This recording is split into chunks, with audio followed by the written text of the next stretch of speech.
आज हम बात कर रहे हैं डॉक्टर निकोल लपेरा की किताब how to do the work पर। हाँ ये काफी चर्चित किताब है। हाँ, पर्सनल ग्रोथ और जिसे वो सेल्फ हीलिंग कहती हैं उस पर है। ट्रेडिशनल साइकोलॉजी से थोड़ा अलग है ये अप्रोच। हमारे पास इसके कुछ अंश और एनालिसिस हैं, तो चलिए देखते हैं इन सोर्सेज के जरिए कि क्या खास है इसमें, क्या है मेन आइडियाज, तरीके और हाँ क्या अच्छा बुरा कहा गया इसके बारे में। बिल्कुल, ये किताब ना एक होलिस्टिक मतलब समग्र दृष्टिकोण पर बहुत जोर देती है। हाँ, होलिस्टिक। मन, शरीर और आत्मा तीनों का कनेक्शन, और ये सेल्फ हीलिंग को ज्यादा बढ़ावा देती है बजाय पारंपरिक थेरेपी पर निर्भर रहने के।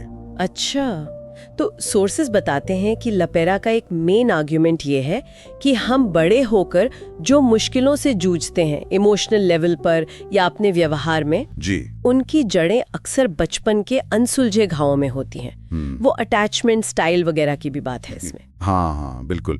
अटैचमेंट स्टाइल और वो बचपन की भावनात्मक जरूरतें जो पूरी नहीं हुई उसका असर, और यहीं पर ना नर्वस सिस्टम की भूमिका वो बहुत अहम हो जाती है। अच्छा, नर्वस सिस्टम। हाँ, किताब में पॉलीवेगल थ्योरी का जिक्र आता है। हाँ, मतलब संक्षेप में ये कि हमारा नर्वस सिस्टम खतरे या सेफ्टी में कैसे रिएक्ट करता है। फाइट फ्लाइट वाला मोड। हाँ, वो फाइट फ्लाइट मोड या कभी-कभी बिल्कुल शटडाउन मोड।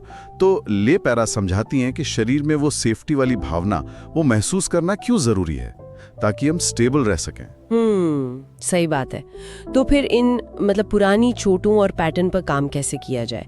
किताब इनर चाइल्ड पर काम करने को कहती है, इसका क्या मतलब है? हाँ, इनर चाइल्ड मतलब अपने अंदर के उस हिस्से से जुड़ना जो बचपन के अनुभव संभाले हुए है, खासकर वो जरूरतें जो पूरी नहीं हुई या जो चोटें लगी। ओके। तो ये खुद को एक समझदार एडल्ट की तरह दोबारा समझने और बचपन के उस हिस्से को संभालने जैसा है। किताब इसे कॉन्शियस सेल्फ या जागरूक स्व को डेवलप करना कहती है, ताकि पुरानी आदतों से बाहर निकल सके। एग्जैक्टली, उन ऑटोमेटिक रिएक्शन से, आदतों से। और इसके लिए कोई प्रैक्टिकल तरीके भी सुझाती है? सिर्फ सोचने से तो शायद काम ना चले। नहीं, बिल्कुल नहीं। वो रोज के अभ्यास पर बहुत जोर देती हैं। सोर्सेज में जिक्र है जैसे जर्नलिंग मतलब लिखना। हाँ, लिखना। ब्रीथ वर्क यानी सांस के व्यायाम, माइंडफुलनेस वर्तमान में रहना, पोषण पर ध्यान देना, अपनी बाउंड्रीज सेट करना, बाउंड्रीज, हाँ। और सेल्फ डिसिप्लिन। ये सब छोटे छोटे लेकिन लगातार करने वाले काम, उनका मानना है कि यही बदलाव लाते हैं। सुनने में तो ये काफी एम्पावरिंग लगता है। मतलब क्या खूबियां बताई गई हैं इसकी? हाँ, बहुत लोगों को इसकी भाषा सरल लगती है, प्रैक्टिकल एक्सरसाइज पसंद आती हैं, और ये फीलिंग देती है कि हाँ, हम अपनी इमोशनल हेल्थ को खुद संभाल सकते हैं। अच्छा। खासकर वो लोग जो शायद ट्रेडिशनल थेरेपी से पूरी तरह सेटिस्फाइड नहीं हैं, उन्हें ये अपील करती है। लेकिन जाहिर है कुछ आलोचनाएं भी होंगी हर अप्रोच की तरह। बिल्कुल, कुछ क्रिटिक्स मानते हैं कि इसमें जो साइकोलॉजिकल कॉन्सेप्ट्स हैं जैसे ट्रॉमा या मेंटल हेल्थ इश्यूज, उन्हें शायद जरूरत से ज्यादा सिंप्लीफाई कर दिया गया है। एक चिंता ये भी है कि कुछ दावे बिना ठोस साइंटिफिक प्रूफ के किए गए हैं। ओके। और एक जरूरी बात, सेल्फ हीलिंग पर इतना फोकस कहीं लोगों को सीरियस मेंटल हेल्थ प्रॉब्लम के लिए प्रोफेशनल हेल्प लेने से रोक न दे।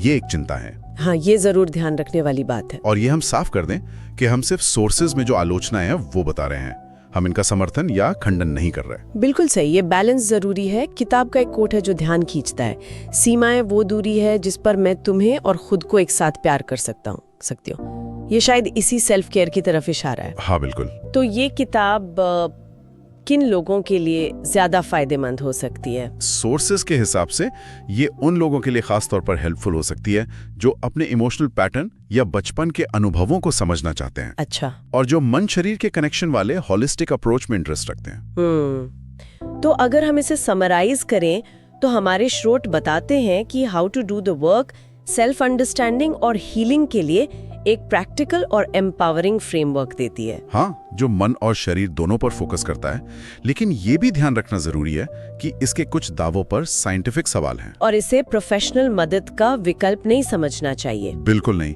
खासकर गंभीर स्थितियों में तो बिल्कुल नहीं। तो ये हमें इस सवाल पर सोचने के लिए छोड़ जाता है कि अपनी पर्सनल ग्रोथ की यात्रा में हम सेल्फ हीलिंग के इन तरीकों और प्रोफेशनल गाइडेंस की जरूरत के बीच सही संतुलन कैसे खोजें। सही बात है, ये एक अहम सवाल है जिस पर सोचा जा सकता है।